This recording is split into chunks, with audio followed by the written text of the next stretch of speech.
অনেক ধরনের মিষ্টি পিঠাই তো খাওয়া হলো। শীতের সন্ধ্যায় এমন গরম গরম মুচমুচে ঝাল পিঠা যদি পাওয়া যায় তাহলে কেমন হয় বলুন তো। আসসালামু আলাইকুম everyone, welcome back to my channel. আজকে আমি তৈরি করব সিলেটের জনপ্রিয় নুন গড়া পিঠা অথবা নুনিয়া পিঠাও বলে অনেকে।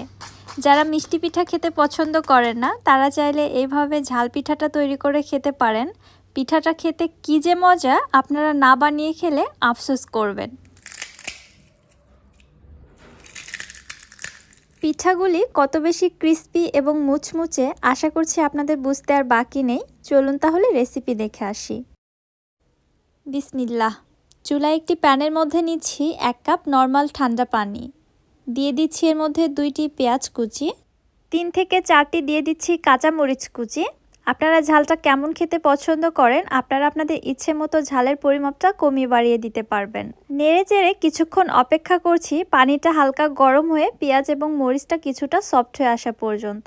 যখন দেখবেন এরকম একটা কালার চলে এসেছে তখন এর মধ্যে দিয়ে দিচ্ছি আমি 1/2 চামচ আদা বাটা, 1/2 চামচ রসুন বাটা, 1/2 চামচ দিচ্ছি ভাজা জিরার গুঁড়া, 1 চামচ দিচ্ছি মরিচের গুঁড়া। আমি আগেই বলেছি মরিচের পরিমাপটা আপনারা আপনাদের টেস্ট বুঝে কমিয়ে বাড়িয়ে দিবেন। 1/4 টিস্পুন দিলাম হলুদের গুঁড়া এবং 1 চা চামচ দিয়ে দিচ্ছি লবণ। লবণটাও যে যার স্বাদ বুঝে দিয়ে দিবেন। এবারে নেড়েচেড়ে অপেক্ষা করছি পানিটা ফুটে ওঠা পর্যন্ত। পানিটা যখন ফুটতে শুরু করেছে জাল করে পানিটা আবার টেনে ফেলানো যাবে না, ঠিক ওই মুহূর্তে দিয়ে দিচ্ছি আমি এর মধ্যে 1 কাপ চালের গুঁড়া। আমি এখানে উঁচু করে মেপে 1 কাপ আটা নিয়েছি, যেহেতু এটা ভেজা চালের গুঁড়া এজন্য একটু বেশি লেগেছে।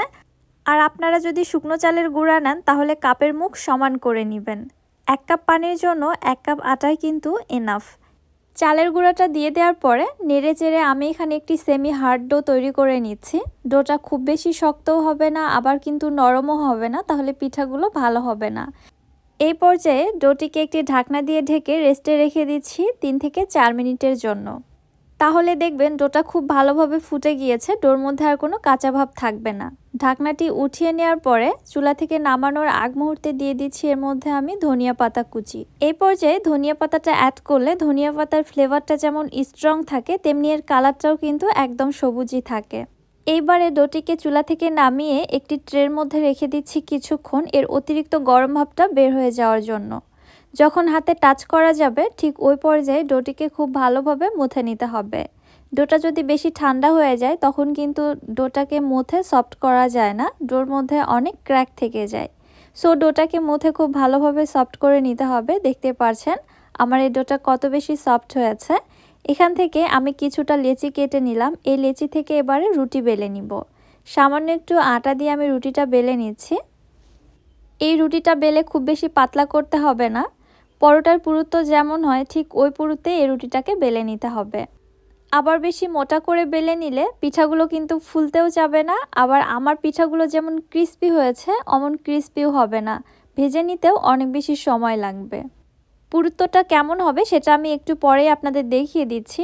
তার আগে দেখুন এখানে আমি একটি কেকের মোল্ড দিয়ে পিঠাগুলোকে কেটে নিচ্ছি যেন সাইড থেকে খুব সুন্দর একটা ডিজাইন ক্রিয়েট হয়। আমার কাছে ডিজাইনটা খুব ভালো লাগে এজন্য আমি এভাবে কেটে নিচ্ছি। আপনারা আপনাদের ইচ্ছে মতো যে কোনো শেপে এই পিঠাগুলো কেটে নিতে পারেন, তাতে কোনো প্রবলেম নেই বা টেস্টেরও কোনো হেরফের হবে না। অতিরিক্ত সাইড থেকে যে অংশগুলো বের হলো এগুলো কিন্তু ফেলে দিব না, এগুলো দিয়ে আবারও পুনরায় রুটি বেলে পিঠা তৈরি করে নেওয়া যাবে। একটি রুটি থেকে এখানে বেশ কয়েকটি পিঠা তৈরি হয়েছে দেখতে পাচ্ছেন।